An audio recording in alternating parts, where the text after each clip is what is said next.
नमस्कार विद्यार्थी मित्रांनो, आपण उद्योगांचे वर्गीकरण अभ्यासत आहोत। यामध्ये कच्च्या मालाच्या स्रोतानुसार केलेले उद्योगांचं वर्गीकरण आपण मागील व्हिडिओ लेक्चरमध्ये अभ्यासलं आहे।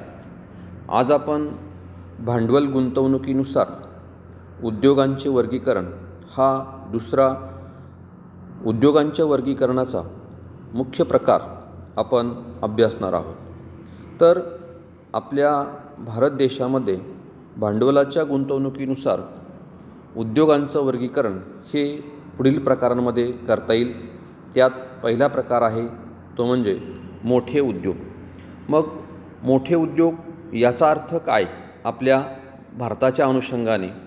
तर ज्या उद्योगामध्ये मोठी भांडवल गुंतवणूक ही केलेली असते, त्याचबरोबर ज्या उद्योगामध्ये अवजड यंत्रसामुग्रीचा वापर आणि इतर सोयीसुविधा या वापरल्या जात असतात किंवा अवलंबिल्या जात असतात, तसेच आपल्या भारतामध्ये ₹10 कोटीपेक्षा जास्त भांडवल गुंतवणूक ज्या उद्योगामध्ये केली जात असते ते उद्योग मोठे उद्योग म्हणून संबोधले जात असतात। म्हणजे आपल्या भारताच्या अनुषंगाने विचार करता 10 कोटीपेक्षा जास्त भांडवलाची गुंतवणूक ज्या उद्योगामध्ये केली आहे तर त्या उद्योगाला मोठे उद्योग असं म्हटलं जात असतं। आणि अशा या उद्योगामध्ये अशी मोठी भांडवल गुंतवणूक आणि अवजड यंत्रसामुग्रीचा आणि इतर सुविधांचा वापर हा केला जात असतो। मग अशा या मोठ्या उद्योगांमध्ये कोणत्या उद्योगांचा समावेश होतो? तर त्यामध्ये लोहपोलाद, त्याचबरोबर ऊर्जा, वस्त्र इत्यादी प्रकारच्या उद्योगांचा समावेश हा मोठ्या उद्योगांमध्ये केला जात असतो। त्यानंतर भांडवल गुंतवणुकीनुसार उद्योगांचा आपण दुसरा प्रकार बघूया, तर तो म्हणजे सूक्ष्म, लघु, त्याचबरोबर मध्यम उद्योग आपण त्याला संबोधूया। त्यामध्ये MSME असं दिलेलं आहे।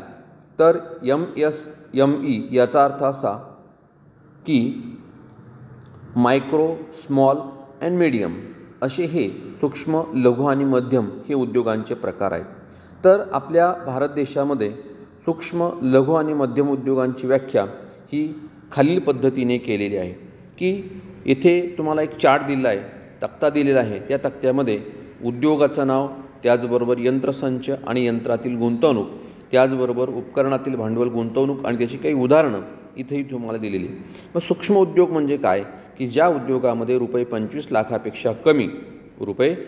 लाखापेक्षा कमी यंत्रसंच आणि यंत्रातील गुंतवणूक ही केलेली असते। म्हणजे प्रत्यक्ष जो उद्योग असेल तर त्या उद्योगातील जी काही यंत्रसामग्री आहे तर त्या यंत्रसामग्रीमधील किंवा यंत्रसंचातील गुंतवणूक ही 25 लाखापेक्षा कमी असते आणि उपकरणातील भांडवल गुंतवणूक ही ₹10 लाखापेक्षा जास्त नाही किंवा जास्त नसते। आणि अशा या उद्योगांना सूक्ष्म उद्योग असं म्हटलं जात असतं। यंत्रसंचातील गुंतवणूक आणि उपकरणातील गुंतवणूक यामध्ये फरक आहे।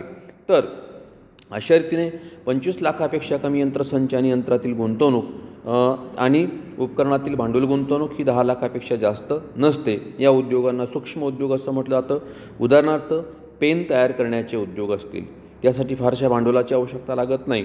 त्याचबरोबर स्थानिक दुग्ध प्रक्रिया उद्योग असतील तर या उद्योगांचा समावेश हा सूक्ष्म म्हणजे मायक्रो इंडस्ट्रीजमध्ये किंवा सूक्ष्म उद्योगांमध्ये केला जात असतो। त्यानंतर दुसरा एक प्रकार आपल्याला सांगता येईल तो म्हणजे लघु, त्यालाच आपण इंग्रजीमध्ये स्मॉल स्केल इंडस्ट्रीज असं देखील संबोधत असतो।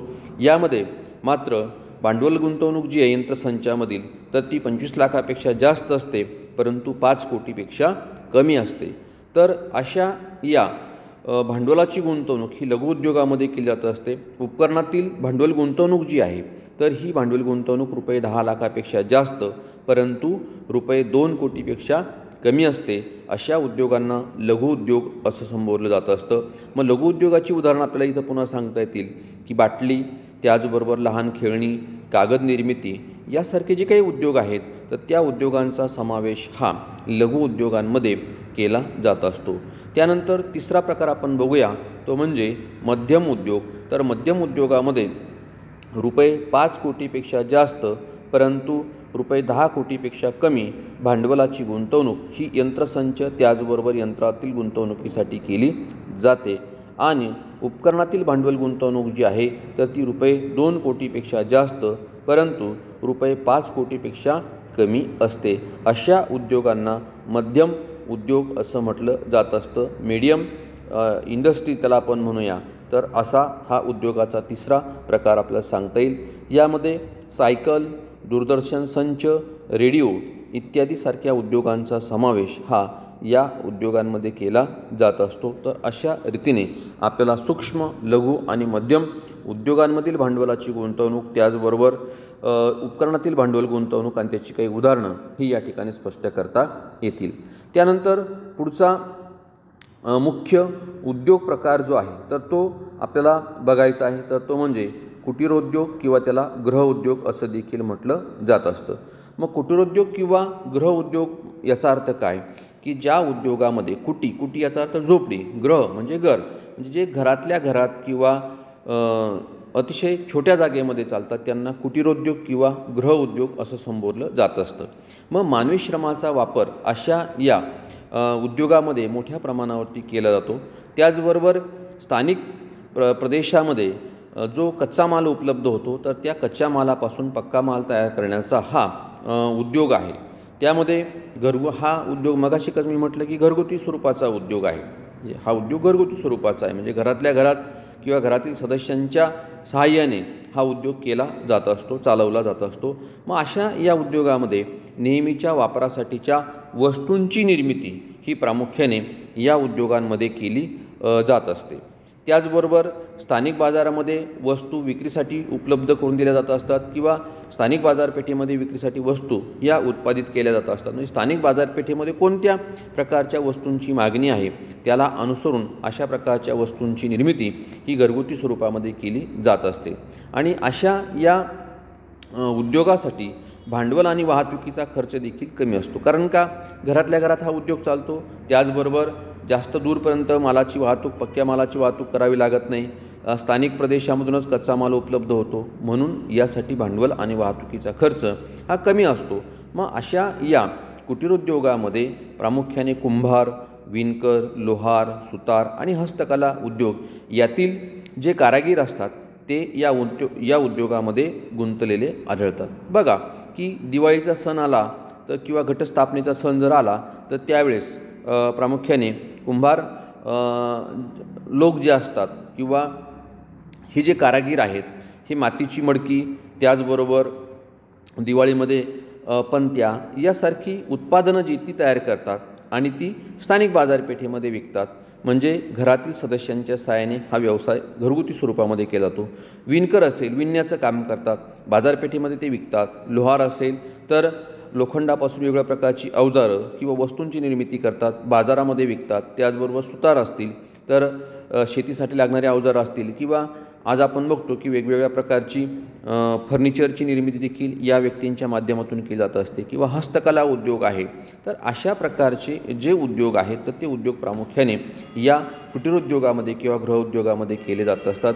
हस्तकलेमध्ये मित्रांनो तुम्ही जर बघितलं तर कोकणमधील असणारा पालघर हा जो जिल्हा आहे, या पालघर जिल्ह्यातील डहाणू तालुक्यामध्ये अनेक लोक हे दिवाळीसाठी लागणारी जी काही आकाशकंदील आपण त्याला म्हणतो, तर अशा प्रकारचे आकाशकंदील जे अतिशय सुरेख आकाशकंदीलची निर्मिती जी आहे तर ती या पालघर जिल्ह्यातील डहाणू तालुक्यामधील असणारे जे आदिवासी बांधव आहेत हे मोठ्या प्रमाणामध्ये करत असतात आणि त्यातून त्यांना रोजगार देखील निर्माण होत असतो.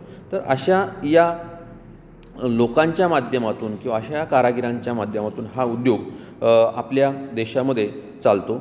मग हे उद्योग कौशल्याधिष्ठित असल्याने वर्तमान स्थितीमध्ये या उद्योगांचं महत्त्व वाढले की आता नवनवीन प्रकारच्या डिझाईन्स किंवा वेगवेगळ्या प्रकारच्या टेक्निक वापरून वेगवेगळ्या प्रकारचं नवनवीन प्रकारचं उत्पादन जे आहे तर ते तयार केलं जातं. म्हणजे कौशल्याधिष्ठित हा उद्योग आहे आणि अशा प्रकारचा कौशल्याधिष्ठित उद्योग असल्यामुळे या उद्योगांना सद्यस्थितीमध्ये म्हणजे वर्तमान स्थितीमध्ये महत्त्व देखील प्राप्त झालं आहे. या उद्योगाचं महत्त्व हे देखील वाढलेलं दिसतं आहे. यातील काही उत्पादनं जी आहेत तर त्या उत्पादनांना परदेशामध्ये देखील मोठी मागणी आहे आणि त्यामुळे ही उत्पादनं आपल्या देशातून म्हणजे घरगुती स्वरूपामध्ये तयार होणारी जी उत्पादनं जी आहेत तर ती उत्पादनं प्रामुख्याने वेगवेगळ्या देशांमध्ये देखील निर्यात होत असतात. उदाहरणार्थ रजई असेल, त्याचबरोबर पैठणी असेल. आपल्या चांदवड तालुक्याला लागूनच असणारा येवला तालुका जो आहे तर या येवला तालुक्यामध्ये पैठणीची निर्मिती केली जाते आणि ही पैठणी नुसती महाराष्ट्रात किंवा भारतामध्येच विकली जात नाही, तर ती परदेशामध्ये देखील निर्यात केली जात असते. म्हणून अशा रीतीने ही जी उत्पादनं जी आहेत तर ती घरगुती स्वरूपामध्ये किंवा कुटीर उद्योगाच्या माध्यमातून, गृह उद्योगाच्या माध्यमातून निर्माण केली जात असतात. तर अशा पद्धतीने आता आपण भांडवल गुंतवणुकीनुसार केलेल्या उद्योगांचं वर्गीकरण या ठिकाणी आपल्याला स्पष्ट करता येईल. त्यानंतर आपण पुढचा तिसरा मुख्य उद्योगांचा प्रकार आपण बघणार आहोत, उत्पादनावर आधारित वर्गीकरण. मग उत्पादनावर आधारित वर्गीकरण याचा अर्थ काय की यामध्ये उत्पादनाच्या स्वरूपावरून उद्योगांचे प्रकार ठरवले जात असतात. उत्पादनाच्या स्वरूपावरून उद्योगांचे प्रकार हे ठरवले जात असतात. मग कोणते प्रकार आहेत त्यामध्ये पहिला प्रकार आपण बघूया, तो म्हणजे मूलभूत किंवा अवजड उद्योग. मूलभूत किंवा अवजड उद्योग. तर मूलभूत किंवा अवजड उद्योग याचा अर्थ काय की इतर उद्योगांमध्ये वापरले जाणारे साहित्य हे मूलभूत उद्योगांमध्ये तयार केले जात असतात.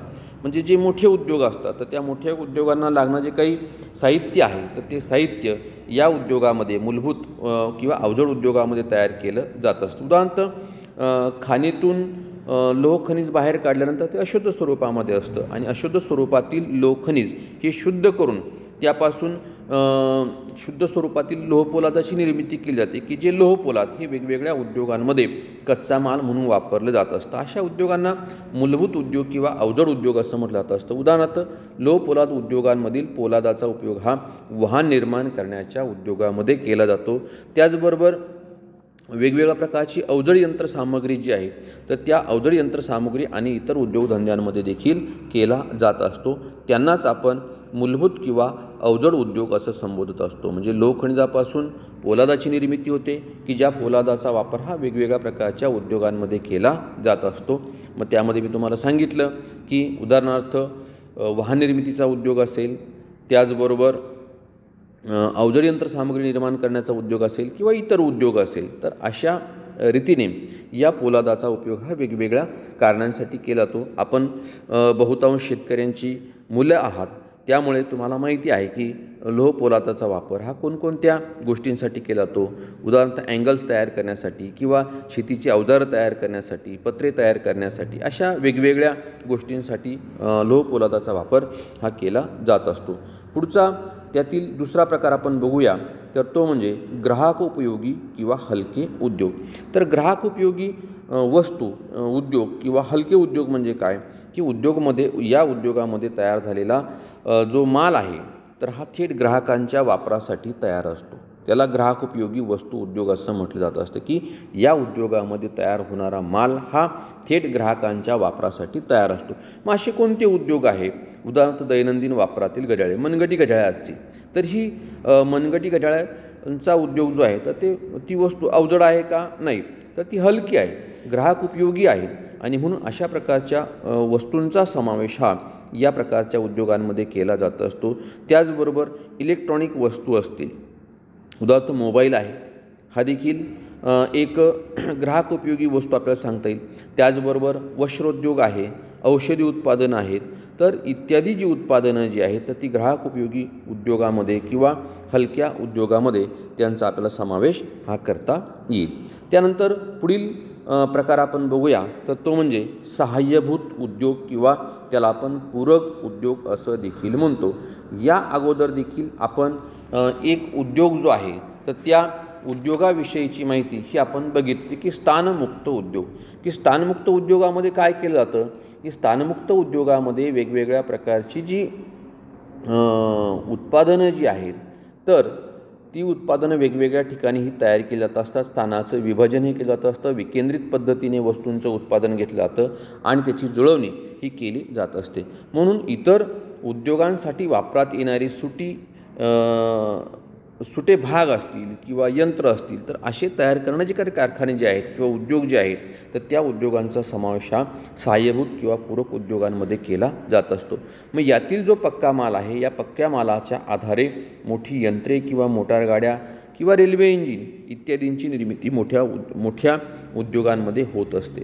मग आपण बघितलेलं आहे की मोटार गाडीची निर्मिती ही एकाच कारखान्यामध्ये जरी होत असली परंतु त्यासाठी लागणारे जे वेगवेगळे सुटे भाग जे आहेत या सुट्या भागांची निर्मिती ही वेगवेगळ्या ठिकाणी विकेंद्रित पद्धतीने केलं तर उदाहरणार्थ त्यासाठी लागणार असेल टायर असेल, ट्यूब असेल, त्याचबरोबर कुशन असेल, त्या गाडीची चाशीज असेल, त्याचबरोबर आणखीन काही रबरी उत्पादनं असतील, ही एकाच ठिकाणी तयार होत नाही, ती वेगवेगळ्या ठिकाणी वेगवेगळ्या कारखान्यामध्ये तयार होतात. यालाच सहाय्यभूत किंवा पूरक उद्योग असं म्हणतात. हे सगळं कलेक्शन, हे सगळं एकत्रीकरण एका ठिकाणी करून त्यापासून मोटार गाड्यांची निर्मिती होते. त्याचबरोबर रेल्वे इंजिनाची देखील निर्मिती याच पद्धतीने होत असते, मोठ्या उद्योगामध्ये होत असते. म्हणजेच या उद्योगातून तयार होणारा पक्का माल हा इतर उद्योगांसाठीचा कच्चा माल असतो. इतर उद्योगांसाठीचा कच्चा माल असतो. म्हणजे छोटे छोटे पार्ट्स, स्पेअरची निर्मिती करायची आणि त्याची जुळवणी एका मुख्य उद्योगामध्ये करायची.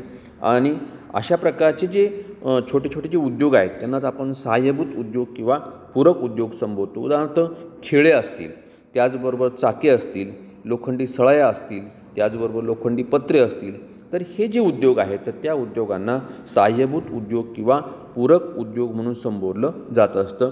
तर अशा रीतीने आज आपण उद्योगांच्या वर्गीकरणामध्ये भांडवल गुंतवणुकीवर आधारित असणाऱ्या उद्योगांचं वर्गीकरण अभ्यासलं. त्यामध्ये मोठे उद्योग, त्याचबरोबर सूक्ष्म, लघु आणि मध्यम उद्योग आणि कुटीर उद्योग हा एक भाग बघितला. त्याचबरोबर उत्पादनावर आधारित वर्गीकरणामध्ये मूलभूत किंवा अवजड उद्योग, ग्राहकोपयोगी वस्तू उद्योग किंवा हलके उद्योग आणि शेवटचा प्रकार आपण बघितला सहाय्यभूत किंवा पूरक उद्योग. तर अशा रीतीने आज आपण हे उद्योगांचे 2 मुख्य प्रकार या ठिकाणी विचारात घेतले. आज आपण या ठिकाणी थांबू. थँक्यू. धन्यवाद.